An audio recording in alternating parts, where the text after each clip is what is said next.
हरे कृष्णा कृष्णा कृष्णा हरे हरे, हरे राम राम राम हरे हरे।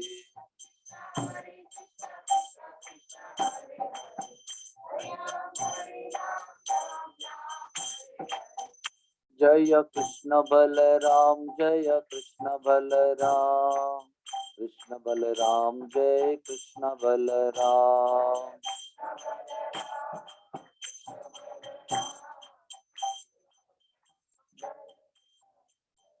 जय राधे श्याम राधे श्याम जय राधे श्याम।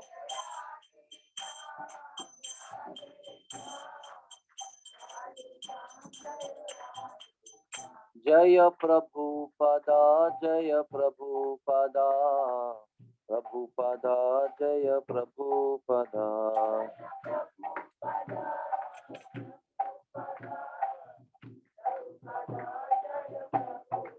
निताई गौर हरि बोल हरि बोल, हरि बोल निताई गौर हरि बोल।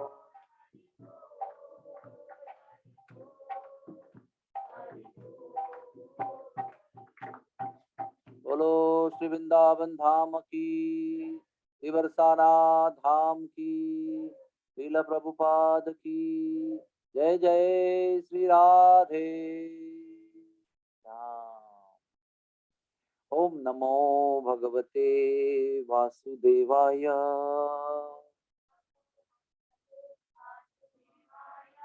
ओम नमो भगवते वासुदेवाय,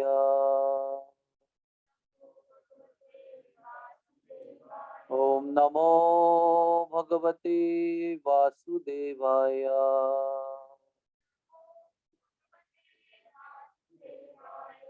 हरे कृष्णा। आप सबका इस सवे सभा में स्वागत है। सवेरे की सभा में शनिवार के दिन भैमी एकादशी श्री वृंदावन धाम में इस पवित्र पावन पर्व पर आप सबका स्वागत है। और सबसे पहले हमको आज ये डिस्कस करना है कि वृंदावन धाम में हमेशा ये उथल पुथल क्यों चलते रहता है। आपको लगता होगा कि अभी ही हो रहा है सभी, ऐसा नहीं है।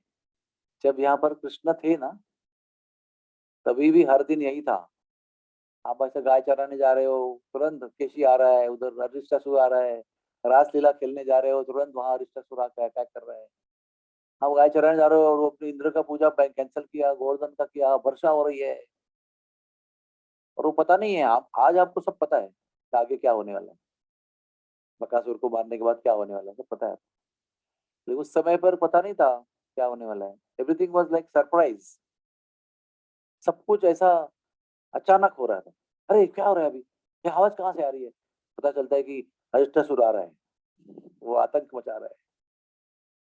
यहाँ तक कि अरे गर्भवती स्त्रियों के गर्भ भी पात हो गए। इमेजिन। हम लोग को तो थोड़ा ठंडा पानी मिल रहा है, गर्म पानी के बदले ज्यादा कुछ तकलीफ नहीं है। गर्भवती स्त्रियां, उनका गर्भपात हो जाता है। पेड़ों को गले लगा रहा है डर डर के मारे। लेकिन हर स्टोरी का एंड क्या है? कृष्ण आते हैं, वो समस्या का समाधान करते हैं, राक्षस को मार देते हैं और सब कुछ ठीक हो जाता है। एवरीबॉडी से हरि बोल राधे राधे। तो ऐसा क्यों होता है? कृष्ण के इस विश्व में, इस वृंदावन में प्रत्यक्ष उपस्थिति होते हुए भी यहाँ पर ये संकट रोज आया करते थे। क्योंकि सब लोग अधिक से अधिक कृष्ण को कृष्ण को पुकारे और कृष्ण पर ही निर्भर रहे, इसलिए सब अरेंजमेंट है। समझो, एवरीथिंग इज फाइन, तो why would you call Radhe Krishna? You don't need to call. कोई जरूरत नहीं ना। सब अच्छा चल रहा है, जलेबी आ रही है, लंच आ रहा है, ब्रेकफास्ट आ रहा है, गर्म पानी आ रहा है, सब कुछ ठीक है, बस का इंतजाम है, एवरीथिंग इज फाइन, ट्रेन का टिकट बुक है, कोई कंफर्मेशन का इश्यू नहीं है। तो आप लोग बोले ठीक, everything is routine, what is a big thing. तो आपको याद क्या रहेगा? याद रहने के लिए कुछ चाहिए ना। वृंदावन धाम की यात्रा में हमारा टिकट कंफर्म नहीं था, एक ही टिकट था कंफर्म और 21 टिकट अनकंफर्म थे। इन मौके पे टिकट ट्रेन कैंसिल किया, रात को 12 बजे का ट्रेन किया, तब तक बीच में लटके रहे किधर हुई। फिर यहाँ रात को 12 बजे पहुंचेगी, फिर उसका उतारने का और पिकअप करने का इंतजाम, फिर बीच रात में कौन सा रूम में एंट्री करना है उसका इंतजाम, फिर कभी उठना है कभी सोना है, जाते वक्त भी एक ही टिकट कंफर्म, अभी कुछ भी हाथ में नहीं है, पता नहीं शाम को क्या होगा। तो हम लोग क्या करेंगे, हे राधे ऐसे पुकारेंगे ना, पुकारो सब लोग पुकारो, हे राधे, हे गोपाल, हे राधे, हे कृष्णा, हे बलराम। मनुष्य ना केवल संकट में ही भगवान को पुकारता है, सुख में कभी नहीं पुकारता। दुख में सिमरण करे सब सुख में करे न कोई, जो सुख में सिमरण करे वो उसको दुख काहे को होए, है ना। पूरी जो कृष्णा कॉन्शियसनेस की प्रक्रिया है ना भक्ति की, वो सुख में भजन करने की है। दुख में तो स्वार्थी आदमी भी पुकार लेता है ना। राक्षसी प्रवृत्ति का अधार्मिक नास्तिक व्यक्ति भी दुख में तो पुकारता ही, अरे भगवान कहीं हो क्या, अगर हो तो मेरा मदद करो भाई। वैसे तो आपको मानता नहीं हूं मैं, लेकिन अगर आप बाय चांस हो तो अभी आ जाओ, मेरे को डिफिकल्टी है।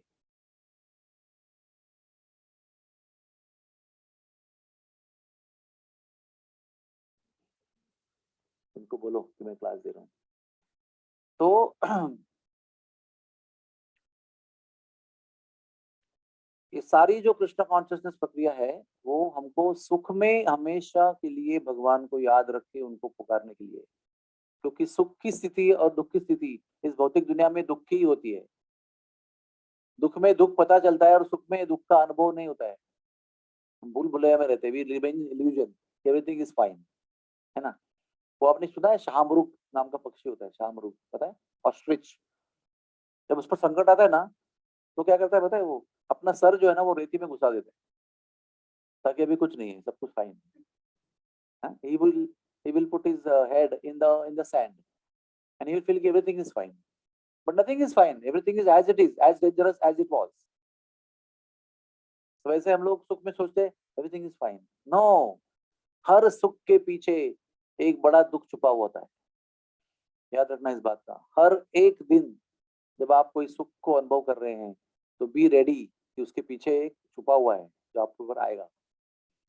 अगर आपको 10 दिन के लिए, 15 दिन के लिए, 1 महीने के लिए, 2-3 महीने के लिए कुछ सुख मिल रहा है, तो बी श्योर दैट उसके पीछे आएगा आपका चैलेंज और आपकी चुनौती और आपका संकट। यहाँ पर कोई भी सुख फ्री में नहीं मिलता है, हर एक सुख के लिए दुख की कीमत चुकानी पड़ती है। इसीलिए इस जगह को भौतिक दुनिया कहते हैं, मटेरियल वर्ल्ड कहते हैं, otherwise it not material world. क्योंकि स्पिरिचुअल वर्ल्ड में क्या होता है, सुख ही सुख रहते हैं एक जैसे, कोई उसमें दुख का काम ही नहीं कुछ। चिरंतन है ना वो, चिन्मय स्थान है ना वो, चिन्मय धाम है भगवान का, गोलोक धाम। वहां पर कोई दुख वुख होता ही नहीं है, केवल आनंद आनंद और आनंद, आनंद, ज्यादा आनंद और अति आनंद, बस यही है उधर। मुंबई में कैसा, थोड़ी गर्मी, ज्यादा गर्मी और अति गर्मी, यही है, बीच में कुछ नहीं है। स्पिरिचुअल वर्ल्ड ऐसा है, तो वहां जाने के लिए आपको यहाँ का अनुभव लेना पड़ेगा। जब आप तंग आ जाएंगे ना यहाँ पर, भाई बस हो गया अभी, तभी आप वहां जाने के लिए योग्य होंगे। जब तक आपको यहाँ पर आशा है, नहीं नहीं अभी थोड़ा कष्ट है लेकिन आगे सुख आएगा, तो मेरा बच्चा अमेरिका जाएगा ना तो सुख आएगा, तो मेरी शादी हो जाएगी ना तो सुख आ जाएगा, एक बार मुझे बच्चा हो जाएगा ना शादी में तो आनंद ही आनंद होगा, एक बार मेरा प्रैक्टिस सेटल हो गया ना तो सब कुछ ठीक हो जाएगा। हर बार यही सोचते ना, यंग लड़की सोचते कि शादी हो जाए, शादी होने के बाद सोचते बच्चा हो जाए, बच्चा होने को सोचते कि उसका एडमिशन मिले, बाद में सोचते हैं कि उसको मेडिकल में मिले, बाद में उसकी शादी हो जाए। This never ends only, this just goes on. मरते वक्त भी मेरा ग्रैंड सन का शादी हो जाए तो एक अच्छा हो जाएगा, मतलब उसको। और हमारी मराठी में और एक है गम्मत कि ग्रैंड सन का भी शादी हो गया है, पणतू पणती हो जाएगा ना, पणती मतलब ग्रेट ग्रैंड डॉटर। तो उस पे एक विधि होता है हमारे इसमें, वो सोने की जो पणती है ना, सोने की मतलब लैंप्स, फूल या फूल, उस पर ऐसे उधेड़ देते हैं, they just shower gold flowers actual on the granddaughter, and it's supposed to be big fortune for the lady, old lady, to be able to do that। उसको पंक्ति बोलते हैं हमारी भाषा में। बोले कि एक बार अगर मेरे को वो गोल्ड लीफ उधेड़ने को मिलेगी ना तो कितना अच्छा रहेगा मरने के पहले। मतलब एंड ही नहीं होता है। मेरी इच्छा है कि मैं भी, काश मैं बिस्तर में नहीं होती तो मेरे क्या कहते हैं उसको, ग्रेट ग्रैंड डॉटर को हाथ पकड़ के स्कूल में पहुंचा। ये मेरी एक तमन्ना है, भगवान पूरी कर दो। मुझे पैर से इतना अच्छा करो कि मैं मेरी ग्रैंड डॉटर को स्कूल में छोड़ू। कभी नहीं खत्म होता यहाँ पर सिलसिला। बचपन में सोचते हैं, इतने सोचते हैं, उसका पास जो खिलौना है ना वो मुझे मिल जाए तो कितना अच्छा है। This is how it is. तो इससे हमको सबको मुक्त होने के लिए भगवान भक्ति देते हैं, और भक्ति में परिपूर्णता प्राप्त कराने के लिए फिर ये सब उथल पुथल, हाँ, अनएक्सपेक्टेड सब होते रहते हैं। मेरा भैया है ना, बड़ा भैया, मैं उसको वृंदावन में लेके आया था एक बार। तो मैं उसको ना ऐसा रेयर जगह पे लेके गया जहाँ पर कोई हमारी यात्रा में जाती थी। सुदेवी के मंदिर में लेके गया था, सुदेवी सखी के गांव में लेके, सुनहरा, स्वर्णपुर। तो वहां पर गटर था एक काला सा, अच्छा सा, बहुत बढ़िया गटर था। उसके अंदर हमारे भैया फिसल के गिर गए। सफेद कुर्ता सफेद धोती पहन के, मतलब आ रहे थे, पूरा काला हो गए। बोला भैया याद रहेगी आपको, सुदेवी की याद रहेगी, सुदेवी के गाँव में गए थे, वहां पर गिर गए थे। तो तुरंत वहां के गाँव वाले बेचारे आ गए प्रेम से। उन्होंने उनको अपने घर पे जाके गर्म पानी दिया, और अपना कुछ कुछ पहनने को भी दिया उन्होंने, उसको धुला दिया कपड़े को, हाथ में दे दिया थैली में, जाके सुखा दो वृंदावन में। तो इस सुदेवी की याद आएगी ना उसको हमेशा, कि जब मैं गया था ना तो उधर सुदेवी के चरणों में गिर गया था। ऐसा है। और अभी तो आप लोग आने के पहले तो एक मैंने सनसनीखेज कहानी बताई, पैर की मोच की, ट्विस्टिंग ऑफ द फुट। तो एक तो आप ऐसा संकट आएगा ना, तो आप बोल सकते हैं अरे मैं क्यों आई वृंदावन में यार, क्या किटकिट है, बम्बई में ठीक थी मैं, इधर कितना तकलीफ है, तो ठंडी ऊपर से इतना सहन नहीं हो रही है, ऊपर से गर्म पानी नहीं आ रहा है, पानी ही नहीं आ रहा है, ब्रश भी नहीं कर पा रही हूँ, और वो बोल रहे बरसाने वृंदावन जाना है, अभी ये करना है वो करना है। अभी बोल रहे उधर बस खड़ी है उसको चालान हो जाएगा, अभी बोलते हैं कि सामान तो टेम्पो में लोड करो, उसको चल के लेके जाओ सब लोगों को, क्या है सब ये, क्या जरूरत थी आने की, यहाँ पर बम्बई में ठीक थे हम लोग, अच्छा हलवा पूरी खा रहे थे अच्छी तरह से। क्या बोलेंगे, राधा रानी आप कुछ भी करो, हम तो आपके पास आएंगे ही, आपका कृपा लेने के लिए, दर्शन करने के लिए। जो चाहे सजा दे दो, जो चाहे, हाँ, प्यार करो चाहे ठुकराओ, पास बुलाओ दूर भगाओ, मैं सब विधि शरण तिहारी, राधे आ जाओ गिरधारी। अच्छा है ना गीत। तो भक्त होगा वो कहेगा कोई बात नहीं, अरे आपकी कृपा की जो प्राप्ति है ना उसके सामने ये बहुत छोटी सी कीमत है। आप जो देने जा रहे हो उसके लिए हम जो चुका रहे हैं वो कुछ नहीं है, नथिंग, फाइन। तो ये ऐसा सोचना है कि वैसे सोचना है, ये आपके हाथ। आप में से ही आधे लोग सोचते होंगे क्या टाइम पास है ये तो क्यों आए हम लोग, और आधे लोग सोचते होंगे भाई कुछ भी हो आज तो बरसाना जाना है, जो भी कष्ट होगा ठीक है, सॉल्व है, थोड़ा बहुत होगा तो क्या फर्क पड़ता है, पूरी जान चली जा रही है हमारी। वृंदावन वासियों की कृष्ण के समय तो जान चली जा रही थी, कब मर जाएंगे उसका भरोसा नहीं है। इंद्र की वर्षा हो रही है तो मरना ही है, और क्या चिंता थोड़ी रहना है उसके। ऐसा ही वृंदावन का जीवन है, वृंदावन का जीवन जो है वो ऐसा ही है, भरा हुआ है सबसे, हाँ, खट्टा मीठा सब साथ में है। You have to accept it gratefully. दो चीजें हैं, accept it gracefully and gratefully. कृतज्ञ भाव से एक्सेप्ट करो, और वो भी शान से एक्सेप्ट करो, ऐसा नहीं रोते रोते क्या करेंगे अभी, आप तो भेज ही रहे हैं तो मैं एक्सेप्ट कर ही लूंगा, अभी क्या करूं, ऐसे नहीं है। Gracefully, thank you my lord, thank you Radha Rani, आपकी कृपा है मुझ पर, इसलिए आप मुझे इतना सोच रहे हो मेरे बारे में, कि इतना परीक्षा ले रहे हो मेरी, मतलब you are giving attention to me, हाँ, one to one attention, I am thankful to you. तो भरपूर कृपा होगी। जैसे वहां इंजेक्शन लगा रहे चार लोगों को पकड़ के, ताऊ कर सकते हो, मैं तो बोल सकते हो ठीक है mamma, I have faith in you, लगा दो। लेकिन अक्सर बच्चा ऐसा नहीं कहता है, वो लात ही मारता है। हम लोग सब बच्चे जैसे ही हैं, हम लोग भी लात मारने वाले हैं।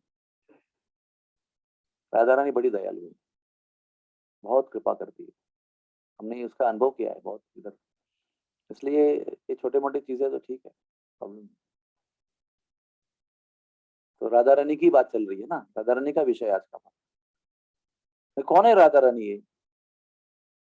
इतना उनका जिक्र किया जा रहा है, नाम लिया जा रहा है, बेचारे कृष्ण का कोई नाम लेता ही नहीं यहाँ पर। कोई जय श्री कृष्ण बोलता नहीं इधर। बेचारे सबके स्वामी है वो। हाँ, भोक्ताराम, यज्ञ तपसाम, यज्ञ के भी स्वामी, तपस्या भी की लक्ष्य वही है, भोक्ता भी वही है, सर्वलोक महेश्वर भी वही है। और कोई उनको पूछता ही नहीं इधर। उनको भी लगता होगा मैं सब ये होके फायदा क्या है, मेरे को कोई पूछता ही नहीं इधर।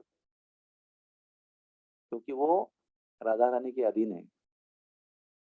और राधा रानी के अधीन क्यों है, क्या है इतना उसमें? तो राधा रानी प्रेम करती है उनके, वो प्रेम के अधीन है। भगवान को और कुछ नहीं चाहिए, भगवान का ही सब कुछ है ना। आप भगवान को क्या देंगे? आप मुझे अभी डोनेशन देंगे 5,000 रुपया मेरी तरफ से, भक्ति वेदांता आए हॉस्पिटल के लिए। अरे उनका ही दिया हुआ है वो, सब लोग डोनेशन दे रहे हैं। उन्होंने दिया था वो, उनका ही कुछ हिस्सा निकाल के दे रहे हैं, पूरी पूरा निकाल के दे रहे हैं, पूरा बैंक बैलेंस सब कुछ निकाल के राधा रानी को दे रहे हैं, ऐसा भी नहीं है। थोड़ा सा हिस्सा दे रहे हैं, बाकी तो वो अपने पास रख रहे हैं ना अपना फ्यूचर के लिए, है ना। तो पॉइंट इज दिस कि जो भी हम उनको देते हैं दान में, इसमें सेवा में, जो भी कुछ है ना, उनकी कैपेसिटी। और आप भी सेवा कर रहे हो, वो जो कैपेसिटी आपको सेवा देने की है ना, आपका क्वालिफिकेशन है, आपका जो एनर्जी है, वो सब भी उन्होंने ही दिया हुआ है, उसी को आप दे रहे हो। वो सब उधार का सामान है ये, आपका कुछ नहीं है उसके अंदर। Everything is borrowed wealth. लेकिन एक वस्तु है जो आपकी, जो भगवान की भी नहीं है, वो आपका उनके प्रति जो प्रेम है ना, वो आपका है, वो आपका प्रोडक्शन है। आपका प्रोडक्शन क्यों है? क्योंकि वो आपकी इच्छा के ऊपर डिपेंड है, करूँ कि नहीं करूँ। भगवान के लिए तो क्या हुआ, मैं नहीं चाहती हूँ उन पर प्रेम करना, तो आप नहीं करें। तो मैं चाहता हूँ उन पर प्रेम करूँ, तो मैं करूंगा। तो वो जो आपकी इच्छा जो है ना, वो आपकी है, वो आपके क्या कहते हैं उस कंट्रोल में है।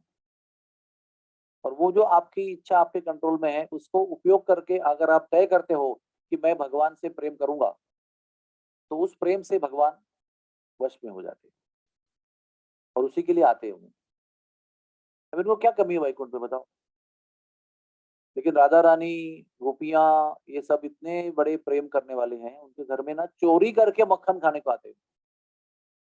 मतलब वैकुंठ में भोग की कमी है क्या उनके लिए? लक्ष्मी देवी तो बैठी है उधर, एक नहीं है, लक्ष्मी सहस्त्र शत संभ्रम से भी मानव। एक लक्ष्मी नहीं है, हजारों करोड़ों लक्ष्मियां पूरे धन दौलत के साथ रेडी है वहां पर, at the beck and call, तत्पर है जब चाहे सेवा करने के लिए। किसी चीज की कमी नहीं है। फिर भी वो ऐश्वर्य जो है, वैकुंठ का ऐश्वर्य, वो सुख जो है, उसको त्याग करके, अपना पोजीशन को त्याग करके इधर आते हैं।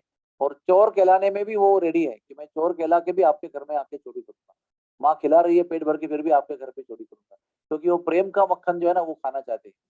उसके लिए चोर भी कहलाएंगे तो चलेगा, मुझे माखन चोर बोलो आप, मेरा पब्लिसिटी करो व्हाट्सएप पे और सोशल मीडिया पे कि मैं माखन चोर हूँ, चलेगा मुझे। लेकिन मैं जाऊंगा तो चोरी करूंगा।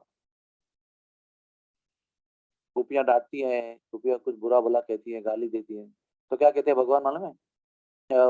भगवान क्या, जब गोपी गाली दे रही है, कुछ कुछ बोल रही है, अरे है, कुछ शर्म नहीं, कुछ नहीं, कोई कल्चर नहीं, कोई शिष्टाचार नहीं, आ गए पल्लू खींच लिया, किसी का हाथ पकड़ लिया, कोई शिष्टाचार है? नंदगांव में यही सिखाते हैं क्या आपको?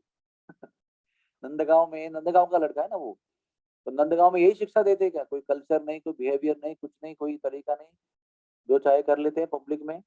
हमारा शील, हमारा जो जो भी है, सब कुछ छीन लेते हैं। तो भगवान बड़े प्यार से सुनते हैं उनकी गाली। क्यों? वो कहते हैं कि वैकुंठ में नित्य नियम से 24 घंटे, बस वहां समय चलता नहीं है, लेकिन जो भी समय है, all time they are only glorifying the Lord with Vedic hymns. हाँ, इसलिए वो मुझे इतना अच्छा लगता नहीं, इनकी गाली बहुत अच्छी लगती है। ऐसा है, जैसे ऑफिस में आपको आके सब लोग सलाम करते हैं, sir you are so great, sir you are so nice, ठीक है, अच्छा लगता है। तो घर में जाके भाई बीवी गाली देते हैं, तुम तो ऐसे ही हो, कभी समय पर नहीं आते हो, मैं कब से तैयार होके बैठी हूँ। तो उनको अच्छा लगता है। क्योंकि वो प्रेम से दी हुई गाली है ना। It is tasty, very nice, you know. तो कहेगा आप जब रुकती हो ना, तो बड़ी अच्छी दिखती हो, ऐसा कहेगा हस्बैंड। प्रेम ऐसी वस्तु है कि जिससे, जिस पर आप प्रेम करते हो, वो आपके वश में हो जाता है कुछ नहीं आप आपके पास। लेकिन प्रेम का शस्त्र से जिस पर प्रेम कर रहे हो उसको पूरा अपने कब्जे में कर लो, और फिर वो व्यक्ति कठपुतली की तरह आपके साथ रहता है, जब चाहे उठो, जब चाहे बैठो, जब चाहे नाचो। ये अखिल ब्रह्मांड नायक है। राधा रानी और गोपियां ताली बजाती है तो ये नाच करते हैं। छछिया पर छाछ के लिए अहिर की चोरिया नाच नचावे, मतलब गोपियां, अहिर की चोरिया मतलब गोपियां, वो जाती है एक अहिर। तो ये अहिर की जो छोरियां हैं वो ठाकुर जी जो अखिल ब्रह्मांड नायक है उनको एक चुल्लू पर, छछिया मतलब, छछिया का मतलब पता है क्या होता है? ये हाथ में कितना आप दही दे सकते हो उतना ही दही जमाने के लिए भी लगता है, उतना दही आप डालेंगे तो दही जम जाता है, तो उसको कहते हैं छछिया भर, हम कहते हैं चुल्लू भर। तो वो चुल्लू भर छाछ के लिए भगवान नाच कर रहे हैं, फिर उसको चुल्लू भर छाछ मिलता है या मक्खन दही मिलता है। फिर और हाथ आगे करेगा, बोले एक बार और नाच कर, फिर वो एक बार और नाच करेगा, फिर उसको थोड़ा सा देंगे, फिर वो आगे हाथ चाट के करेगा तो बोलेगे अरे और थोड़ा कर, फिर और थोड़ा और दूंगी। ऐसे करके घंटों उसको नचाती रहती है। किसको नचा रही है पता है आपको? तो पूरी दुनिया को नचा रहा है, दुनिया को निर्माण कर रहा है, उसको नचा रहा है, उसको ये नचा रहे हैं। कारण क्या है उसका? प्रेम, ओनली आउट ऑफ लव। और प्रेम कैसा है ना, निस्वार्थ प्रेम है। पत्नी भी पति पे प्रेम करती है तो बोले साड़ी देगा, अच्छा मोटरसाइकिल ला के देगा, दिवाली में गहना बना देगा, कुछ ना कुछ स्वार्थ होता है, लेकिन फिर भी अच्छा प्रेम होता है। लेकिन इनका प्रेम जो है कुछ भी प्रेम नहीं है, ना उनकी पत्नी है वो, ना उनका कुछ है। तो भगवान भी कहते हैं, भगवान राधा रानी और गोपियों को क्या बता रहे हैं, न पा रही है हम, मैं आपके प्रेम का बदला नहीं चुका सकता, प्रेम का बख्शिश आपको नहीं दे सकता, मेरे पास अखिल ब्रह्मांड नायक होने पर भी वो क्षमता सामर्थ्य नहीं है कि मैं आपके प्रेम के बदले में आपको कुछ दूं। इसलिए मैं क्षमा चाहता हूँ, आप अपने प्रेम को ही अपना रिवॉर्ड समझना। इतना भगवान उनके प्रेम के सामने विवश हो जाते हैं। ऐसा भी प्रेम होता है जो भगवान को विवश कर देता है, और वो प्रेम जो है ना वो सर्वोच्च, सर्वोच्च मात्रा में, सुन रहे हो ना, सर्वोच्च मात्रा में राधा रानी में है। राधा रानी उसका मूर्तिमान स्वरूप है, she is a personified love, manifestation of that top most love, जिसकी कोई ना विस्तार है उसका, ना कोई गहराई पता है, ना विस्तार पता है, बॉर्डर पता ही नहीं किधर एंड है उसका। एंडलेस लव, पिक्चर में कितना अच्छा लगता है ना, एंडलेस लव। बचपन में पिक्चर था हमारी, एंडलेस लव। लेकिन वो क्या है लोगों को पता नहीं, वो तो खाली पोएटिक कल्पना है। लाइट नहीं आ रही क्या? लाइट गई हुई है कब से, हम लोग वेट कर रहे हैं लाइट आएगी, देखो क्यों नहीं आ रही। तो एंडलेस लव ये संकल्पना सत्य में यहाँ पर हमको दिखाई पड़ती है, और उसका स्वरूप है राधा रानी। और राधा रानी वैसे गौलोक में भगवान के शरीर से निर्माण हो गया, भगवान के शरीर से निर्माण हो गया है राधा रानी का। लेकिन निर्माण होने के पश्चात राधा रानी स्वयं कृष्ण पर प्रेम से उनको वश में रखती है, और वो प्रेम को अनुभव करने के लिए राधा रानी कृष्ण अपना सब कुछ छोड़ के आ जाते, ताकि उसको पता भी नहीं वो क्या कर रहे हैं, किसी गोपी का वजन उठा रहे हैं। वैकुंठ को लगे कि नहीं, अरे हमारे सर देखो क्या कर रहे हैं, तो लड़कियों का गोबर का ठेला उठा रहे हैं, सर पे दे रहे हैं, बट वो उनकी प्राइवेट एक्टिविटी। हर व्यक्ति की एक प्राइवेट लाइफ होती है, एक पर्सनल, एक पब्लिक लाइफ होती है। जैसे मेरा, जैसे अभी मैं ऑफिस में आऊंगा तो डायरेक्टर हूँ, जो भी कुछ है मेरा, बहुत सारी पोजीशन है। लेकिन जब मैं घर में जाता हूँ तो मैं किसी का पति हूँ, किसी का पिता हूँ, किसी का बेटा हूँ, और मुझे गाली भी दे सकते हैं, काय तुम्ही, क्या गलता काका से बोला है तुझे। मेरे ऑफिस में, मतलब मराठी में बोला मैं, इसका मतलब what is this, do you understand how to talk, how you talk. ऐसे मुझे कोई ऑफिस में बोलने की हिम्मत करेगा क्या? नहीं कर सकता। लेकिन वो घर पे बच्चा भी बोलेगा, पापा तुम्हाला ना काय कळतच नाही, तुम्ही असेच आहात। हाँ,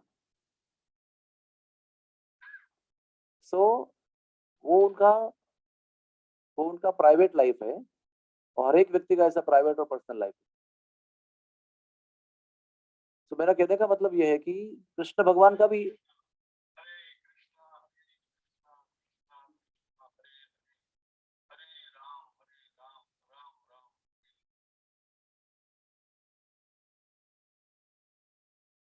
हे राधे ब्रज देवी की। अरे पीछे से क्या कर